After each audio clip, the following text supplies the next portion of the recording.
नमस्कार, live cities के night bulletin दिन भर बिहार में आपका स्वागत है। खबरों की शुरुआत करेंगे, लेकिन उससे पहले एक नजर डालते हैं आज की सुर्खियों पर। गंगा रिवर फ्रंट प्रोजेक्ट का निरीक्षण करने बख्तियारपुर पहुंचे सीएम। 65% आरक्षण पर तेजस्वी ने नीतीश, मांझी, चिराग कुशवाहा को लपेटा। लालू के संस्कार से अपराध और शराबखोरी करने वाले पैदा हो रहे हैं, दिलीप जायसवाल का दावा।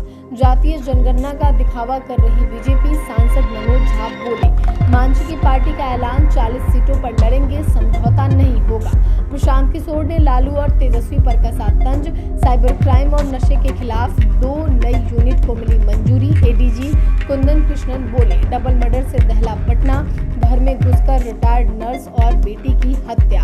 वैशाली में निगरानी की हत्या चढ़ी बिहार की घूसखोर महिला, वीडियो। बिहार के इन जिलों में लगातार 2 दिन आंधी तूफान के साथ होगी बारिश। अब खबरें विस्तार से। मुख्यमंत्री नीतीश कुमार जल संसाधन मंत्री विजय कुमार चौधरी के साथ बख्तियारपुर में घुसरूपुर स्थित गंगा नदी से सीढ़ी घाट तक चल रहे गंगा घाटों के कार्यों का निरीक्षण किया। इस दौरान मुख्यमंत्री ने सीढ़ी घाट में पुरानी सीढ़ी के निर्माणाधीन कार्यों का निरीक्षण किया, साथ ही अन्य विकास कार्यों की जानकारी ली। बख्तियारपुर प्रखंड के लखनपुरा में गंगा नदी की पुरानी धारा से घनसुरपुर घाट के बेरौद घाट तक पुनर्जीवित करने हेतु चल रहे कार्यों का जायजा लिया। जायजा में जल संसाधन विभाग के प्रधान सचिव संतोष कुमार ने कार्य की प्रगति एवं उद्यतन स्थिति के संबंध में मुख्यमंत्री को विस्तृत जानकारी दी। इस दौरान मुख्यमंत्री ने अधिकारियों को कई आवश्यक दिशा निर्देश दिए। उन्होंने कहा कि इस काम में तेजी लाकर यथाशीघ्र पूर्ण कराएं, ताकि बरसात से पहले यह काम पूरा हो जाए।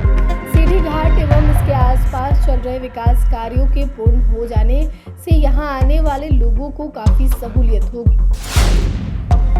बिहार विधानसभा में विरोधी दल के नेता तेजस्वी यादव ने मुख्यमंत्री पर विपक्ष की अनदेखी करने का आरोप लगाया है। उन्होंने 65% आरक्षण लागू करने संबंधित पत्र का जवाब नहीं देने का आरोप लगाया है। तेजस्वी ने अपने सोशल मीडिया अकाउंट एक्स पर पोस्ट करते हुए पूछा है कि क्या नीतीश कुमार ने मेरे पत्र का जवाब इसलिए नहीं दिया क्योंकि उनके पास जवाब नहीं है, अथवा वो आदतन ऐसा करते हैं, या अधिकारी उन्हें पत्र दिखाते नहीं हैं। एनडीए के घटक दलों पर तंज कसते हुए कहा कि चिराग, मांझी, उपेंद्र कुशवाहा को दलित, आदिवासी, पिछड़ा, अति पिछड़ा वर्गों की इस हकमारी के खिलाफ आरक्षण पर मुंह खोलना चाहिए। सिर्फ कुर्सी से चिपके रहने के लिए राजनीति नहीं होती है।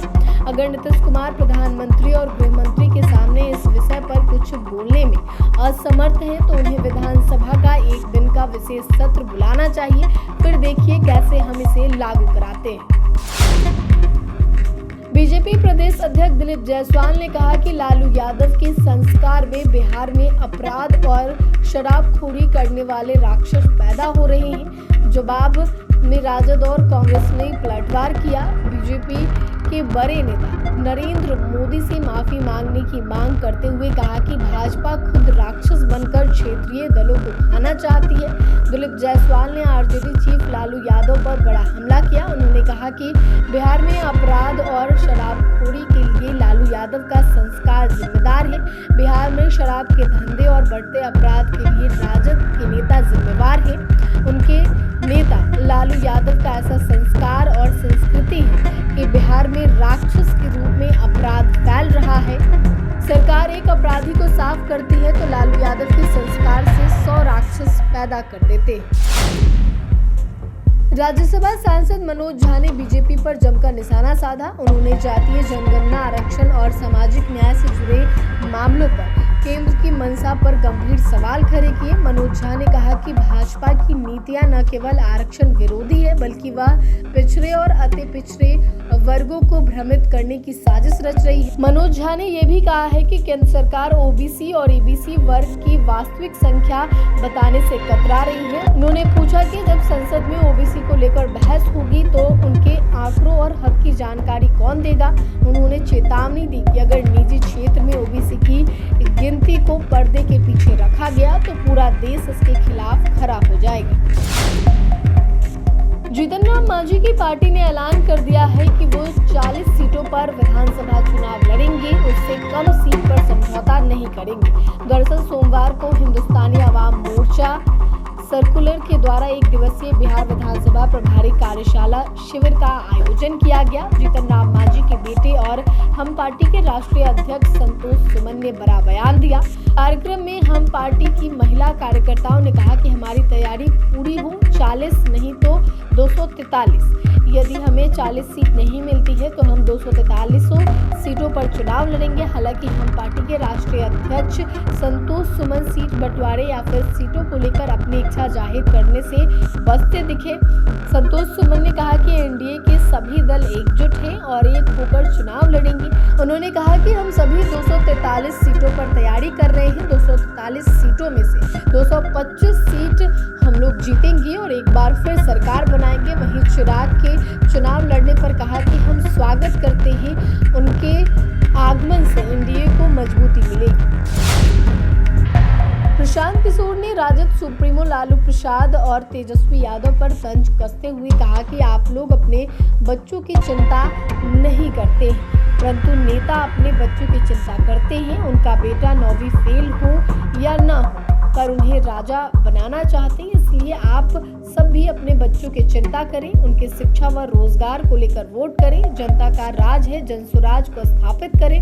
प्रशांत किशोर ने देश के प्रधानमंत्री नरेंद्र मोदी और बिहार के मुख्यमंत्री नीतीश कुमार पर भी हमला बोला। उन्होंने कहा कि वोट बिहार के लोगों का है, इसलिए फैक्ट्री भी बिहार में लगनी चाहिए। इसके बाद कहा कि इस बार चुनाव में जनसुराज का राज स्थापित हुआ तो 3 संकल्पों को अवश्य पूरा किया जाएगा। जनता का राज स्थापित हुआ तो इस बार छठ में घर आने वाले लोगों को बाहर जाने की जरूरत नहीं पड़ेगी। बच्चे इंग्लिश स्कूल में पढ़े, इसके लिए सरकार पैसा देगी। बिहार पुलिस ने साइबर क्राइम की घटनाओं को रोकने और शराब समेत नशीली दवाओं और मादक पदार्थों पर नियंत्रण के लिए 2 अलग-अलग इकाइयों का गठन किया है। पुलिस मुख्यालय के प्रस्ताव पर सरकार ने अपनी मुहर लगा दी है और जल्द ही इसे कैबिनेट में लाया जाएगा।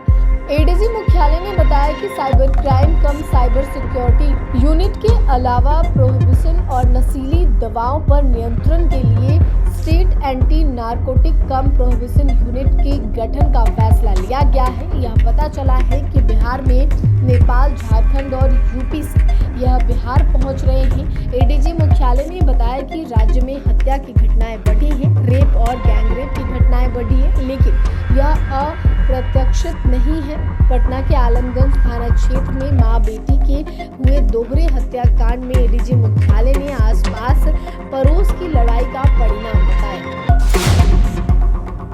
राजधानी पटना के आलमगंज थाना क्षेत्र में डबल मर्डर की घटना ने पूरे शहर को हिलाकर रख दिया है। अचानक हुई इस ताबड़तोड़ फायरिंग में एक परिवार के 3 सदस्यों को निशाना बनाया गया, जिसमें एनएमसीएच के रिटायर्ड नर्स महालक्ष्मी मेहता और उनकी 22 वर्षीय बेटी की मौके पर ही मौत हो गई। वहीं महालक्ष्मी के पति धनंजय मेहता गंभीर रूप से घायल हो गए, जिन्हें एनएमसीएच में भर्ती कराया गया है। घटना के अनुसार अज्ञात हमलावरों ने घर में घुसकर अंधाधुंध गोलीबारी की। धनंजय मेहता को गंभीर हालत में एनएमसीएच ले जाया गया, जहां उनकी स्थिति नाजुक बनी हुई है। वहीं घटना की सूचना मिलते ही आलमगंज थाना पुलिस और पटना सिटी के एएसपी अतुलेश झा तुरंत मौके पर पहुंचे। पुलिस ने घटनास्थल को सील कर जांच शुरू कर दी है। वैशाली के लालगंज के प्रखंड विकास पदाधिकारी वीडियो नीलम कुमारी को उनके ड्राइवर के साथ पकड़ा गया है। वीडियो को 20,000 रुपए घूस लेते रंगे हाथों गिरफ्तार किया गया है। बिहार में भ्रष्टाचार के प्रति जीरो टॉलरेंस की नीति के तहत यह कार्रवाई की गई है। पटना से आई स्पेशल विजिलेंस टीम गिरफ्तार वीडियो से पूछताछ की है। प्रारंभिक जानकारी के अनुसार यह गिरफ्तारी पटना से आई निगरानी टीम द्वारा की गई है। वीडियो नीलम कुमारी पर प्रखंड क्षेत्र के एक व्यक्ति ने आरोप लगाया था कि सरकारी योजना का लाभ दिलाने के लिए उन्होंने पैसों की मांग की थी। इसकी शिकायत पटना निगरानी विभाग से की गई थी। आवेदन मिलने के बाद निगरानी विभाग ने जाल बिछाया। अधिकारी सादे लिबास में लालगंज पहुंचे और जैसे ही वीडियो ने रिश्वत की रकम अपने हाथ में ली, वैसे ही टीम ने उन्हें धर दबोचा।